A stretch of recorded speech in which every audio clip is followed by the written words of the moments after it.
¿Qué tal? Muy buenos días. Alejandro Laviada presentando el videoensayo sobre el poder en la educación. En el siguiente videoensayo podremos observar los diferentes tipos de poder, así como la problemática que esto influye en las relaciones políticas, sociales, educativas, etc. El poder es inherente en todas las relaciones sociales. Es así que el texto, como primer punto, nos refiere qué es poder. Nos los define en dos partes: poder constructivo y poder permisivo. ¿A qué se refiere esto? El poder constructivo, el cual nos permite la acción del ser humano. Yo puedo hacer, yo puedo crear, yo puedo correr, yo puedo caminar, yo puedo. Poder permisivo, el cual se refiere a constreñir la acción del ser humano, a limitar, a restringir ciertas acciones. Nos da un contexto ampliado de lo que es poder, de los diferentes tipos de poder, como lo cual los diferentes tipos de poder, como tal, el poder en la fuerza, en la autoridad, en la influencia, en carisma, pericia, conocimiento, comunicación, dinero, relaciones, posturas. Es así como nos da también 5 bases, como el poder legítimo, el poder de referencia, el poder experto, el poder de recompensa y el poder de la coacción. Eso es, a final de cuentas tenemos que saber definir y tomar lo que nos sirve para educar. La finalidad del texto es tomar y entender, tener un conocimiento ampliado, tener el panorama de qué es poder, pero utilizar lo que nosotros requerimos. ¿Para qué? Para poder enseñar. Es así que no nos alejamos de que en la educación existen los dos poderes, como constructivo como permisivo. Es decir, el permisivo se encuentra en lo que nos permite amonestar, regañar, decir que llegue temprano. Es un poder permisivo. A final de cuentas, no se refiere a saber, se refiere a poder, se refiere al ser docente. Tienes el poder de regañar, a lo mejor no de violencia física, pero sí amonestación verbal o amonestación en bajar puntos, bajar calificación. Esto no se limita a que no sepas. Como docente estamos obligados a tener las dos partes, el saber y el poder. El simple hecho de saber nos da poder. ¿Por qué? Porque cuando conocemos, entendemos, relacionamos ciertas cosas bien, nos da el poder de enseñar, de hacer, de construir, cuando nosotros sabemos hacer. Tenemos que saber relacionar el saber y el poder para tener una relación maestro-alumno, pedagogía óptima. El poder está incorporado a la manera en que nos apropiamos del saber y cómo lo sumamos para intervenir en los asuntos sociales, el aprendizaje, cómo manejamos el saber para poder enseñar, intervenir en este aprendizaje. Intervenir, no ordenar, no dirigir, sino intervenir, saber guiar, saber ir de la mano y enseñar el panorama de lo que en realidad tendremos que estudiar. En la primera clase que tuvimos comentando sobre esto, el primer punto que se tomó fue lo político. Es así que dijimos que el poder lo relacionamos con la política. Y es cierto, la mayor de las veces estamos relacionados con que ellos tienen el poder por tener un puesto, no por conocimiento, sino por puesto. Eso es un poder muchísimo más permisivo que constructivo, ya que por el simple hecho de tener un puesto tendrá poder. Más adelante lo centramos un poquito más en la educación. Hablamos de qué es influir o inducir las conductas de ciertos alumnos con el conocimiento, con el poder que tenemos al ser un docente, o el poder que tiene un docente hacia los alumnos. Tendría que influir o inducir las conductas de ciertos alumnos. Es así que lo vimos con ejemplos como los niños en la actualidad que se pintan el cabello de colores, en las escuelas que ya no se obliga un uniforme, en este tipo de situaciones que ahora ya no son tanto educativas, sino son sociales. Ahora, ¿por qué la escuela no permite que mi hija vaya con el cabello solo? Ya no es educativo, es social.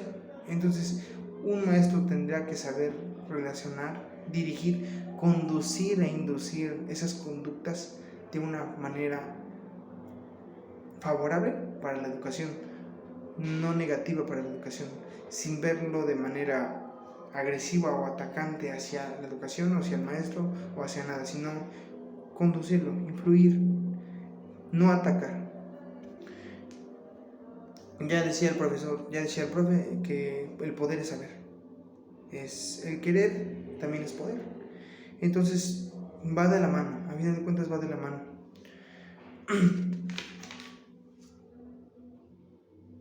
Nos comentaba también la compañera, ¿cómo se llama la compañera de violín? No recuerdo, una compañera nos comentaba que si es así que nosotros podemos globalizar la educación, ¿cómo esperamos que todos los alumnos aprendan de lo mismo? La compañera decía que la educación debería de ser, en vez de generalizar cada caso, individualizar. A lo cual yo comentaba que no podríamos individualizar la educación, ya que al tener un grupo de 50 alumnos, no puedes individualizar la educación. A lo mejor no generalizar ni universalizar toda la educación, pero tampoco podríamos individualizar en que tengo que hacerle caso a todo, a uno por uno. ¿Por qué? Porque de esa manera no funciona la educación. Recordemos en el texto Homínido, que a final de cuentas todos podemos aprender de la misma manera, que nos hemos ido creando otro tipo de limitantes en el que yo no puedo aprender de esa manera. Claro que sí podemos. El problema es que no queremos y no sabemos y no estamos acostumbrados a tener una educación y aprender, en realidad aprender. Somos digamos que estamos alejados de cierto tipo de educación, cuando deberíamos de abrazar esa educación, de tratar de entenderla. ¿Por qué no aprendo así? Quiero aprender así. Creo que ese es un punto muchísimo más importante que generalizar, sino que decir, bueno, si tienes el interés, tienes que aprender. Un compañero nos decía que vio como un docente, parte del conservatorio, le cortó la coleta a un compañero. Bueno, se comentaba que en ese aspecto ya no hablamos tanto de educación, hablamos de poder. Hablamos de él pudo o él puede hacer eso. Comentábamos que al tener ciertas condiciones el conservatorio tenía la posibilidad de regañar, de amonestar, como lo dije al principio, a ese alumno, más no de hacer la acción de ya eso ya va un poquito más a la violencia. Ya no tendría ese poder. ¿Por qué? Porque la escuela firmó una carta de compromiso, entonces él estaba expuesto a que lo expulsaran, a que lo regañaran, no a que lo tocaran, bueno, no a que lo agredieran físicamente. Así que tendríamos que checar el poder en la educación y el poder más permisivo, más de poder simplemente porque yo puedo. Que en la educación, como lo vimos al principio, va de la mano. A final de cuentas, no podemos negar que existe, porque existe en la actualidad y seguirá siendo en la actualidad, seguirá siendo en el futuro, seguirá siendo parte de la educación y de las relaciones sociales. El compañero Gabriel decía que ¿por qué veíamos tan importante esto y no le dábamos importancia al poder de acción? Yo comentaba que es importante porque tendríamos que entender que el poder en un docente, que seremos o somos docentes, es esto, es tratar de inducir, de conducir estas conductas para que no se formen de una manera contraria hacia la educación, hacia el maestro, no solamente al maestro, hacia toda la educación. Le comentaba que quien no conoce su pasado está condenado a repetirlo. ¿Por qué? Porque si no entiendes este tipo de problemas, en el futuro van a volver a pasar, de forma mayor, de forma menor, pero siempre va a pasar. Al principio lo comenté, el poder el poder es inherente en todas las relaciones sociales, así como la actividad, así como la rebelión, así como todo tipo de acciones sociales siempre van a estar presentes a lo largo de la vida. Quisiera terminar con